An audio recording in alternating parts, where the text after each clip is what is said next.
talk to everyone about what happened and what we've been doing since then. We immediately reported it to the Highway Patrol so they could begin a criminal investigation. We also started an administrative investigation, and the Highway Patrol used the nursing board to assist them in their investigation. Subsequently, I have received the final report, administrative report about what happened, and the Highway Patrol has turned their report over to the prosecutor of Pickaway County for her action or any action she deems necessary. And I wanted to offer an opportunity for people to ask questions and to thoroughly understand what went on. We have a video that we prepared, and we have the Chief Inspector, Chris Lambert, here to talk through it. In order to prepare this video, the investigators had to look at many different cameras to piece together the entire video. So what you're gonna see is snippets from various videos that pick up what's going on as the incident moves from place to place. These are not body cameras, these are stationary cameras, and it took quite a bit of time to piece it together. So we will make all of the video available to people in the name of clarity. However, we've created this video and it brought the Chief Inspector's office here to kind of talk through how the video relates and what's going on, just to help you out understanding what happened. Chris, could you please start the video and talk through that? Okay, absolutely. So I will be narrating from this video screen. If anybody needs to reorientate this way, give me a second to do that. Same stuff on both screens. Yeah, it'll be the same stuff, same video feed. Yeah, and our purpose of doing the video is to describe the events as they unfolded and as they are described in the investigation report, our administrative investigation report, which will also be made available to you. This is, we're going to start from this video clip. This is from the Correctional Reception Center on February 6th. This video clip will start at approximately 3:05 p.m. I think it's important to point out to everyone, at the time there were some 311 cameras, security cameras at the Correctional Reception Center. So our investigators who worked on this case looked at as many camera angles as possible to get a view of the actual events as they occurred. So what you're going to see here today, again, as the director mentioned, is a compilation of the video clips to try to distill it down to the specific incidents as they are related in the investigative report. One thing I do want to tell you is that our video systems, our security video systems, are motion sensitive. So that's going to create a little bit of jumpiness in the video. Just kind of as a forewarning. You'll see the images jump around a bit. We will, as we proceed through the presentation, we'll back up and review some of the events, just to make sure that you're seeing everything that we would like for you to see. So again, we're seeing a unit that's known as R2 at the Correctional Reception Center, in which Mr. McDaniel was housed on February 6th. When we start the video, the first staff person that you're going to see enter the frame will be Officer Klein. Just to kind of give you some context for what you're seeing. Again, this is a security camera. You see incarcerated persons outside of their cells. This is what we refer to as recreation time. Folks are able to use the phone, sit at the table, play games, that type of activity. So this was our recreation time at 3:05 on the 6th. So we'll go ahead and start the video. Again, you'll see Officer Klein entering the view, and she will be walking towards the back of the range.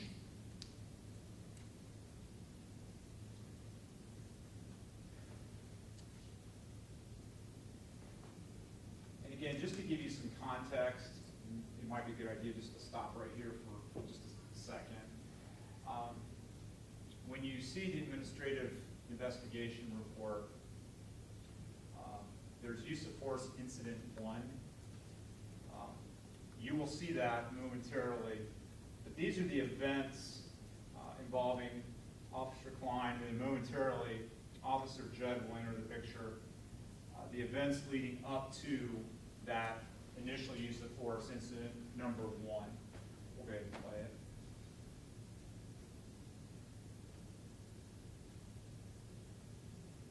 You see Officer Klein at the back of the range. This cursor right here, if you can see it on the video, it's an overlaid cursor.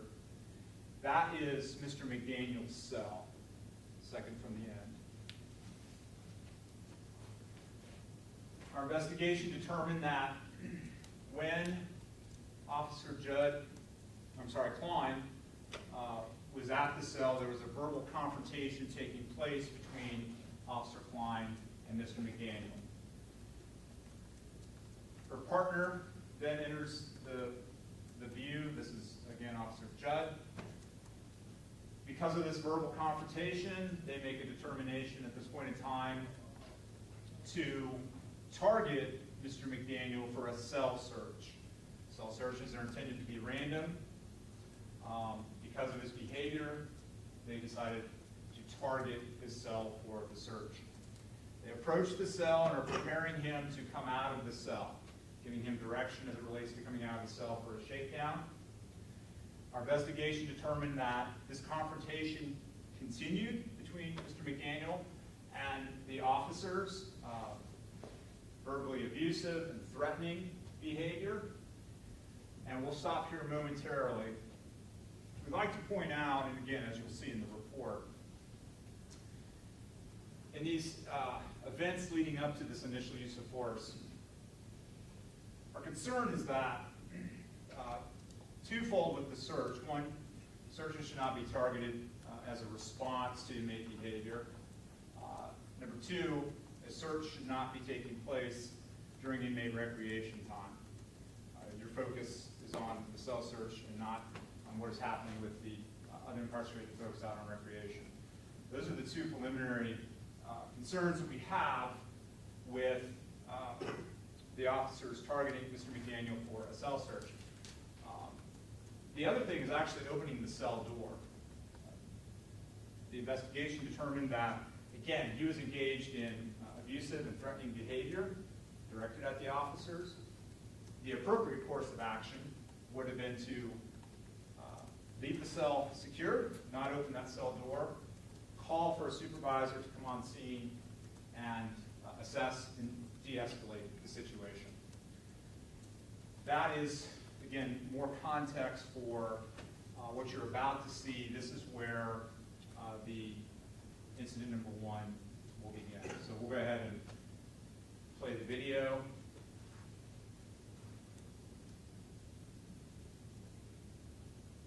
You'll actually be able to see Officer Judd, the taller of the two, reach in, take control of Mr. McDaniel.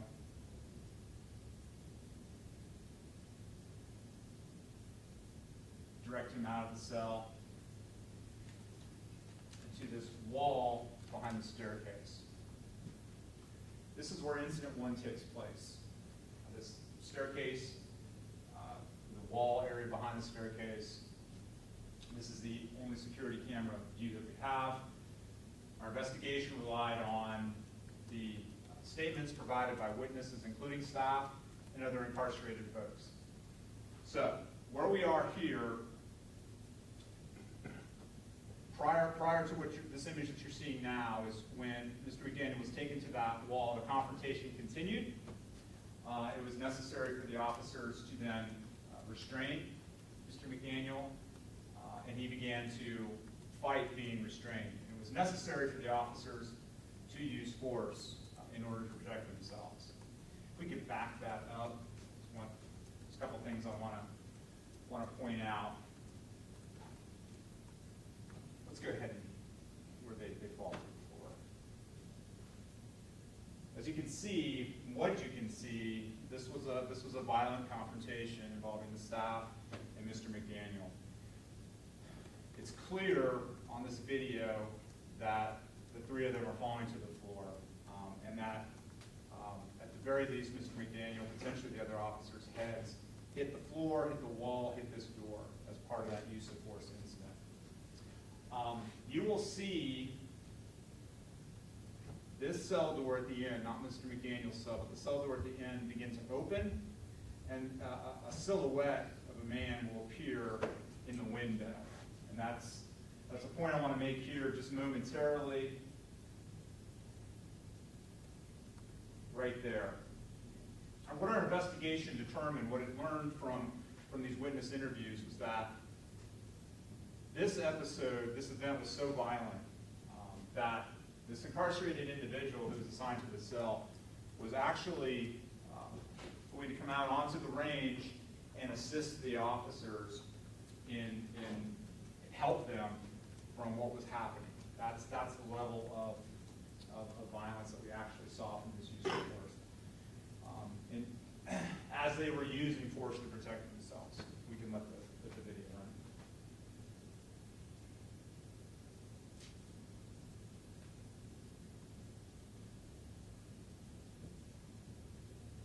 Responding officers, this is the first responding officer to the scene.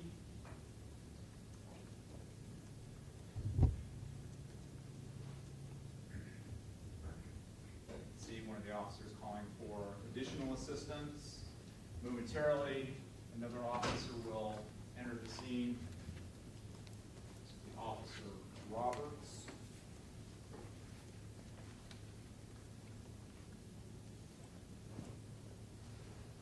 Right there. And what's taking place at this time is Mr. McDaniel is being restrained. Handcuffs were successfully applied to his wrists. He was cuffed from behind. You'll see him on his feet being escorted by Officers Roberts and Klein. And once we get to that point, we're going to pause the video again. Okay. That's perfect. So as you look at the investigative report, the administrative investigation report, this is the end of incident number 1. So you've seen the events leading up to incident number 1, our first use of force that we took a look at. Our investigation determined that the force that the officers used, Officer Judd, Officer Klein, used to defend themselves while attempting to restrain Mr. McDaniel was justified and appropriate. However, the events leading up to that use of force, again, when the cell door was open for the purposes of the cell search, not calling the supervisor, that was determined to be inappropriate. As a result, the employee disciplinary process has been initiated for Officers Judd and Officers Klein. Now, the video will segue into incident number 2. Entering the picture at the bottom right-hand corner is Officer Perkins.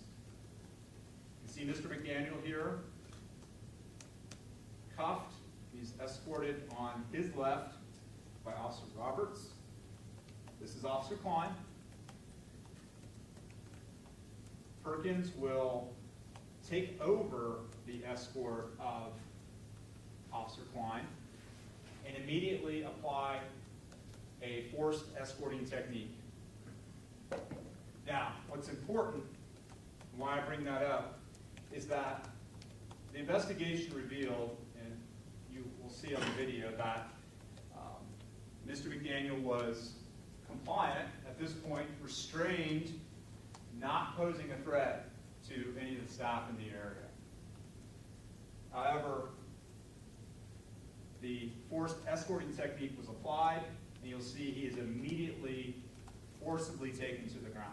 And we'll show this clip.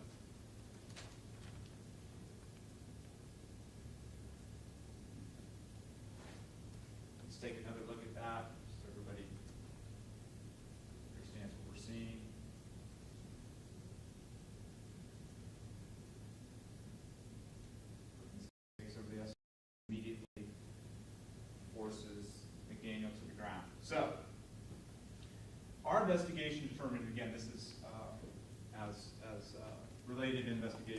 incident number 2, that this use of force was not justified and was excessive.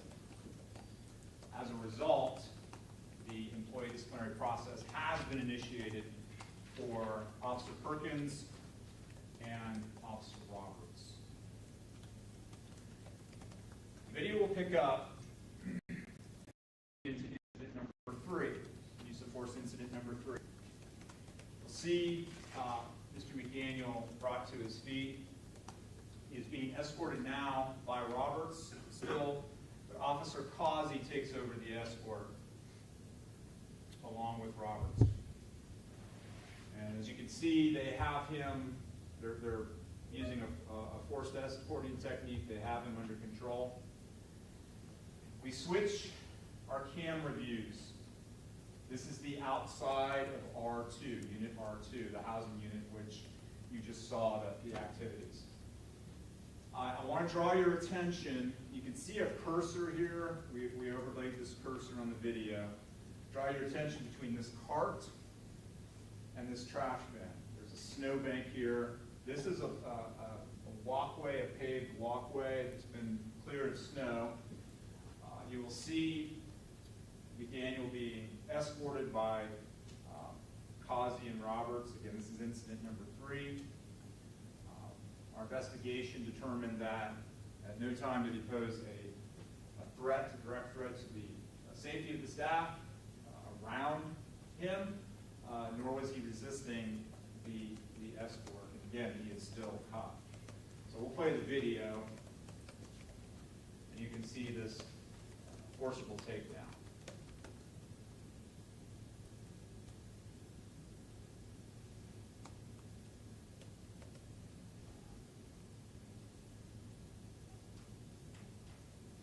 Just show that again.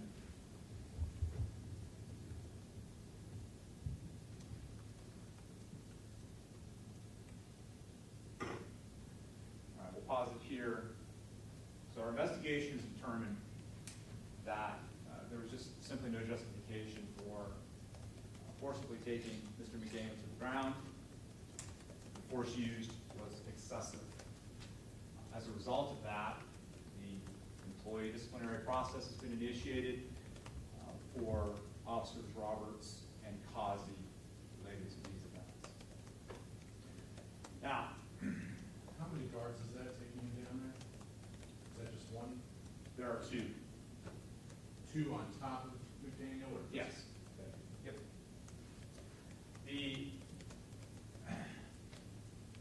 There is we'll play the video. You'll see Mr. McDaniel taken to his feet. And this is prior to incident number 4. And what we found significant with the investigation is the way in which McDaniel is walking. Again, still cuffed, being escorted, but you will see that he is walking on his own. There are no signs of resistance, no signs of hesitation, certainly not posing a threat to the staff around him. His head is up, he's looking forward. We are escorting him to the medical facilities at CRC at this time for a post-use of force medical assessment. Again, you can see he is ambulatory.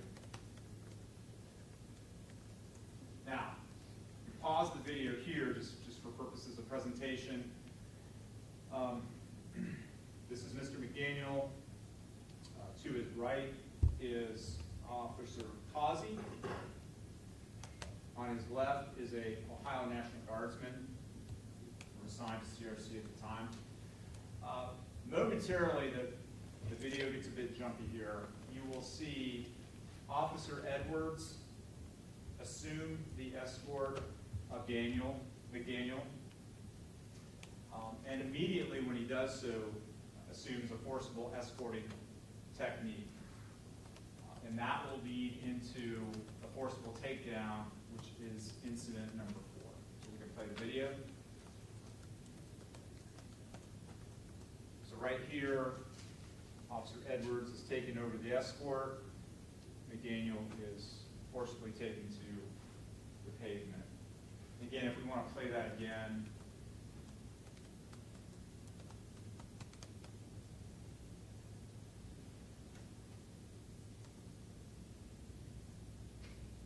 Now, as the video continues, you're going to see a different angle. The use of force is actually taking place outside these windows. It's the same. It's incident number 4. It's what you have just seen. We have included this just to capture the fact that our investigators were looking at multiple angles of cameras to piece the footage together and really develop a good picture, an accurate and fair picture of what took place during this incident involving Mr. McDaniel. You see McDaniel being lifted to his feet. We'll pause the video here momentarily. So this is, again, incident number 4. Our investigation determined there was no justification for this use of force, for forcibly taking him into the ground, into the pavement. The employee disciplinary action, disciplinary process, I should say, for Officer Causey has been initiated.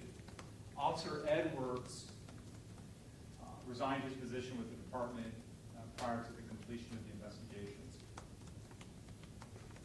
Now, the video, once we resume the video, we will be in this area, which is the CRC Medical Department, for incident number 5.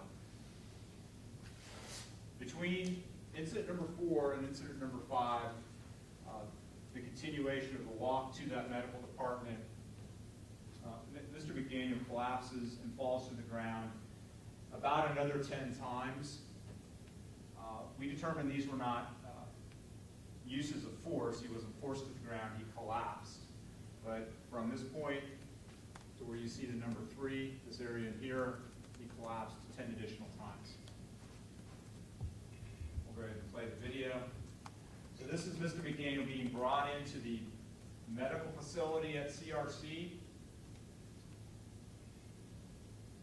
Again, under forced escort, he'll be placed on this bench, which is a waiting area bench.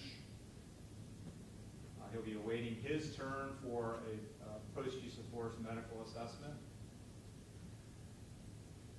As you can see, Mr. McDaniel is not resistant to sitting down. He's not trying to get up. He's not trying to run away. He's not trying to cause disruption to the medical department. The plan is to move him to another waiting area outside of the medical exam room. And it's this right here that is captured as incident number 5 in the administrative investigation. So he is forcibly escorted from that first bench to this second bench in the medical department near the exam room. We see that again.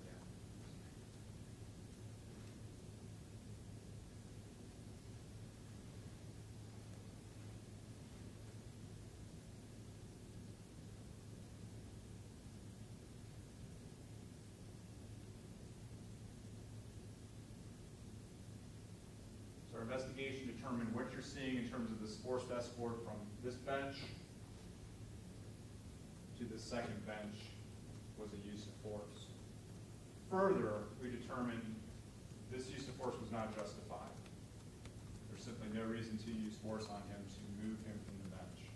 No evidence that he was being resistant, reluctant to move, or a threat to security. That is, again, in the investigation report, what it refers to as incident number 5. The remainder of this video, what we've compiled here today, is you will see the movement of McDaniel from the exam room. And it should be noted our exam rooms do not have cameras in them. But you'll see him leaving the exam room under escort en route to the CRC's Transitional Programming Unit, which is a disciplinary unit. And we'll go ahead and play the video.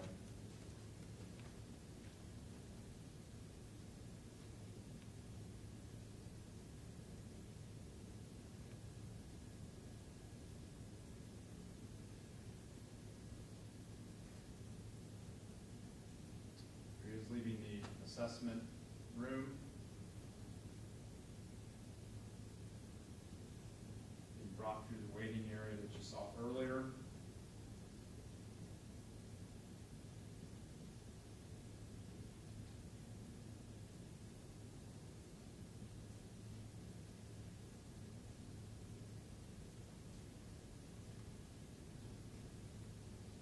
And you'll actually see Mr. McDaniel collapse here in front of the door on his knees.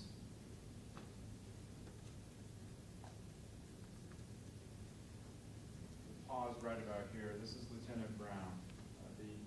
We've initiated the employee disciplinary process for Lieutenant Brown in addition to the other staff. Lieutenant Brown was the site supervisor. He's the on-scene supervisor from R2, Unit R2 until medbay. Our investigation determined he did not properly supervise the scene. He failed to ensure that Mr. McDaniel was properly escorted and made it to medbay, to the medical department. And then failed to exercise good judgment in allowing Mr. McDaniel to leave medical and be taken ostensibly to the TPU, to that transitional programming unit, when it was clear at this point he should have stayed in medical. We'll go ahead and play the video.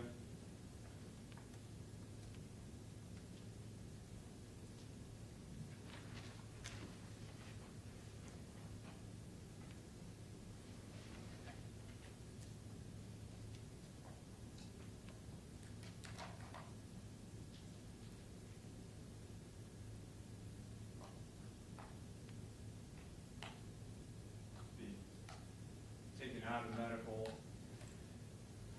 and he collapses on the yard right outside of medical. Now, our staff did initiate CPR on Mr. McDaniel. AED was used, an ambulance was called. Unfortunately, Mr. McDaniel was pronounced dead later at an area hospital. So this concludes the video portion of what we wanted to show you today, and we will turn it over to Director Smith. Give you a moment to reset your microphone so that you're not all scrambling about. Sorry about that.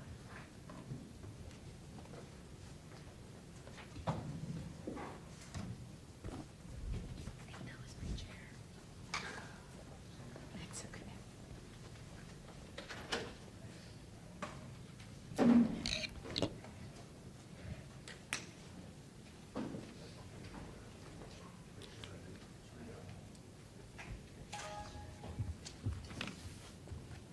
I think you're all probably feeling what I felt when I watched that, which I was appalled.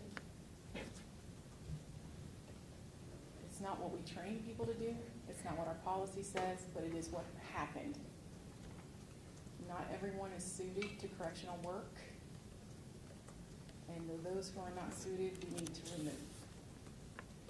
So Mr. Lambert mentioned that we would be initiating the legally required discipline process. It has about 5 steps. We're already on step 3, which is the pre-disciplinary notice. The people who get the notices of discipline have the ability to request a continuance. And then we'll schedule the pre-disciplinary hearings and get to the final decision-making about what exactly will happen for each of those cases. The strongest discipline possible will be levied up to and including removal.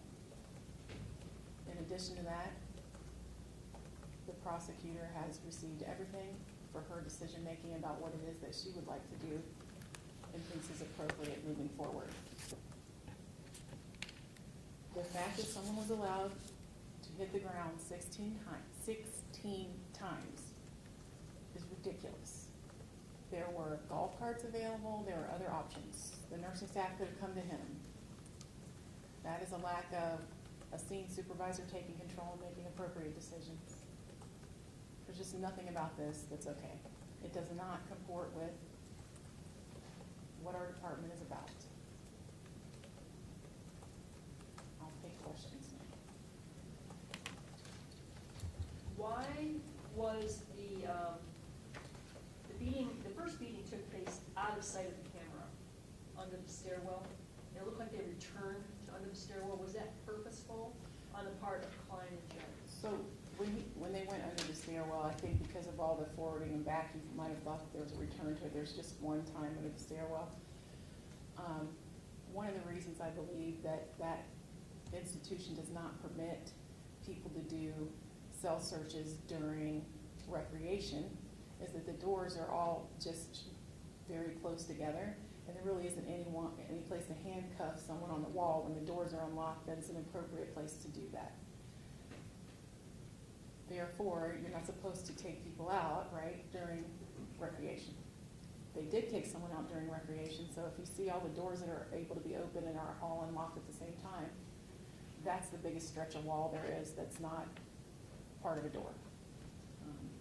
When I saw that, I was just as disgusted as you were, and I ordered blind spot filling for that institution and all the others. That's ridiculous. So that facility had like 304 cameras in November, and they now have 356, and it was all about going through and saying, if there's somewhere that I can't see that force is likely to happen, we need to make sure we add cameras to that, which that's been completed at that facility and is underway at others. Yeah.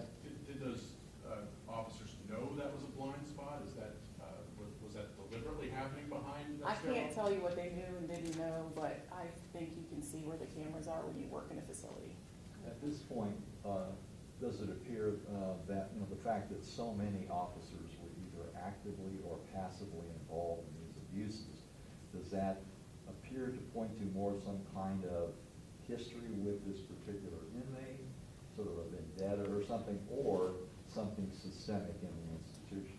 So Mr. McDaniel was in reception status. Although they may have known him from his previous numbers, in this time period, he was in a reception status for a new number, and he'd only been there less than 2 weeks. So I doubt very highly I can't say for sure, but I doubt that there's some kind of big history. Regarding that prison, there's 500 people that work there. There's 10 involved in this, and there's some bystanders. I don't think that there is a culture problem, but I think there's a people problem with specific individuals that we need to get rid of. There's literally hundreds of correction professionals that work there and do their best every day to help people mend lives. So you outlined before you started the video, the investigator outlined that specifically you didn't think the use of force in incident number 1, you thought it was justified, the investigation showed that it was justified and it was appropriate, but you don't have video proof of that. The only thing you have to come up with that conclusion is the interviews with the officers that were involved and a bystander, correct? There were about 9 incarcerated people that provided testimony as well. Okay. The gentleman that was trying to get out of his cell to help the officers, as well as a man that left the unit against the rules, went to another unit to get the officers help. He was concerned for them, and he knew that he could get in trouble for leaving the unit, but he did it anyway because he felt that they needed assistance. So this is not just the staff saying this is the incarcerated people that were there as well. And in addition to that, if you believe the investigation shows that it was inappropriate and unjustified for them to have opened the door, for them to have continued that interaction with him, it appears that this whole thing could have been avoided if that first step wasn't taken with the back and forth. So what that is officer-created jeopardy. But for the behavior of those officers, at least at that moment in time, that force wouldn't have happened. Because when someone is angry and you know it ahead of time, running over and opening the cell, that's not a wise choice. That's officer-created jeopardy. They could have called their supervisor. He wasn't hurting himself in there. You know, if he had been trying to hang himself, that would have been a different story. He wasn't trying to hurt himself in there, so therefore there was no reason to open the door. When someone's yelling at you and you're having an altercation, verbal altercation, running over and opening the door is not smart. That is officer-created jeopardy, and that is part of the findings. Anything you'd like to say to Mr. McDaniel's family on behalf of the department? Actually, I already spoke to them directly.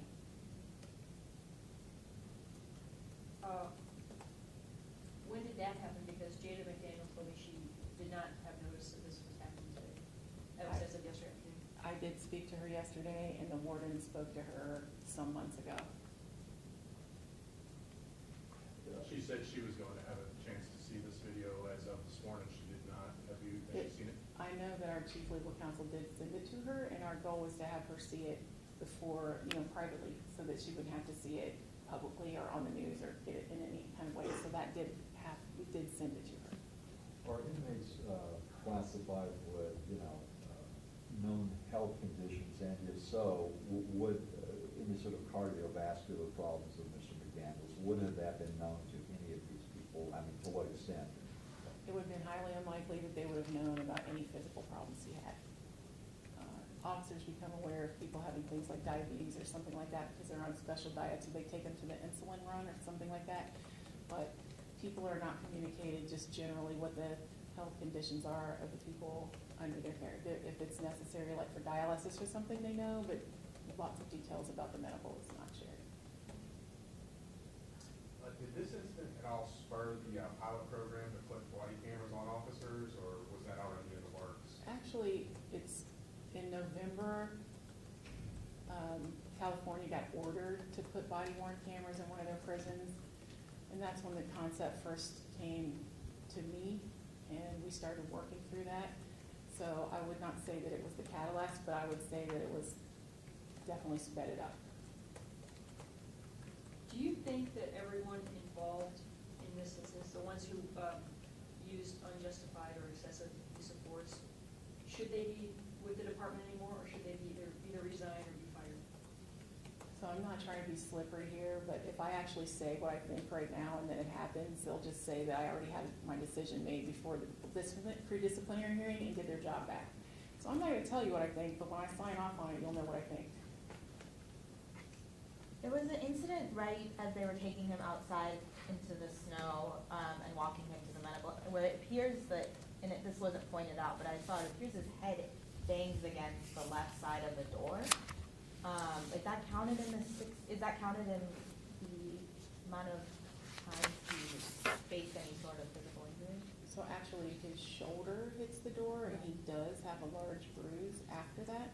And that is part of one of the use of force incidents, because it was the same officers that were involved. With the, environment we're in with use of force, and for instance, the AG's call for, independent investigations, of course, the legislature hasn't acted on that yet. How will this be handled from a prosecutorial standpoint? And, is PCI involved in this? Or just can you describe how will this meet this kind of emerging sort of informal sort of move towards rigor and investigating use of force? Well, the prosecutor has all the materials as well as the Highway Patrol's report, and they are independent, of course. They're elected locally, and the prosecutor will determine what steps she thinks are appropriate next. That is completely independent of the department, and in fact, I don't even have the Highway Patrol's report. All the activities we're doing are based upon our administrative report. So just to review, you have 6 staffers that are under this disciplinary review, which could lead to their termination, and 1 staffer who resigned. Is that correct? We have 2 staff people that resigned, and we have 10 total that were involved that are able to be disciplined. 2 resigned, and then we have 8 left.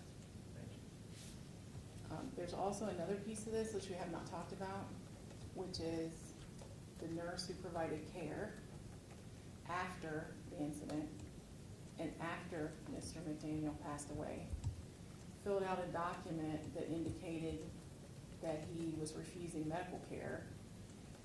And we believe that is a false document, and that is why the nursing board's involved. And that is why that nurse would have been put on administrative leave, but she no longer works for us. That Duke's, Papua, Is that nurse one of the 8? yes. But she's one of the 10, because she's one of the Yes, ones that yes. resigned. Sorry, can you spell that last name? We're actually gonna give you copies of the report on your way out, as well as the website, and it's in there. Because I can't. but it's my understanding, there's a nurse practitioner, Duke's, Jamie Duke's, was placed on leave. That is true. Did she, I'm I sorry, think Jamie, she- I is she don't know if Jamie's okay? male or female, but, I think she's a licensed practical nurse, and Okay, she okay. co-signed the false document. That's why she was placed on it. She never saw Mr. McDaniel or provided him care unless it was during the emergency response to the CPR, but she did sign that document. Considering the video, the report, everything you found out, to what extent do you accept responsibility for the death of Michael McDaniel? We're responsible for what happened in that video. There's no question about it. To what extent did any of the officers, people present, including maybe the, I believe you said at least one National Guard member, did they object or question these repeated sort of, this seemed to be these provocative takedowns and stuff? I mean, to what extent did anyone object?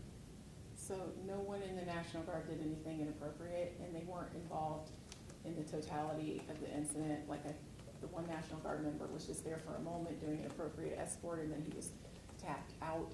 So the National Guard really weren't involved in this. This is a DRC issue. In the medical exam room, they said there's no cameras in there, but he went in and had an examination. He went into the room. He was there for a little bit less than a minute, I think, and there are questions about the quality of that exam. is there any overlap with the staff involved in this and staff who were involved in, I think there was another incident at CRC, in which, there's a use of force, guy got a head injury, he was given, the patrol investigated this, and whether or not he was given inadequate medical care, he ended up dying at, I think it was at Ohio State, maybe 15 days later, this was in December 19.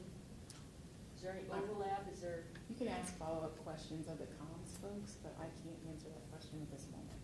To clarify my previous question, did anyone present object to what was happening or question what was happening, or perhaps very shortly after reported as an inappropriate incident, anything like this? I'm not aware of that happening. And do you mean that the investigation hasn't proceeded sufficiently yet to know, or do you mean it does not appear that that happened? It means I don't know. I didn't do the investigation. I wasn't involved at that level. I had the final investigation report, and I reviewed the video several times, but I don't know what every single witness said or did. Is there audio available to go with the video? I mean, there's like a parade of like 12 people following him through the yard as he's going down multiple times.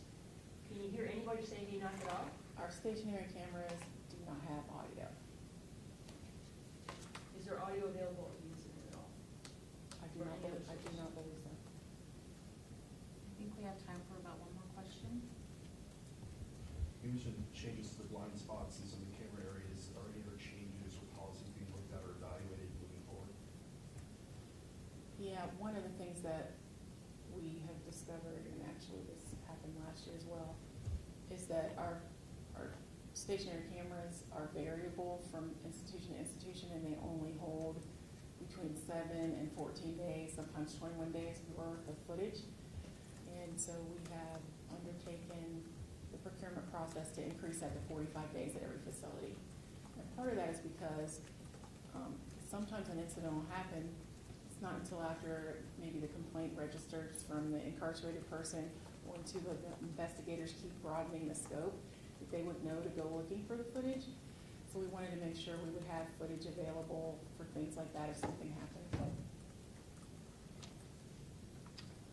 The there's no other questions, feel free to follow up with me directly if you have follow-up questions. I'll be providing copies of the investigation. Also, I'll email you a link, which will have the video footage that you saw today, a fuller version of the video itself, as well as the final investigative report and the personnel files for all 8 individuals who were on an investigation.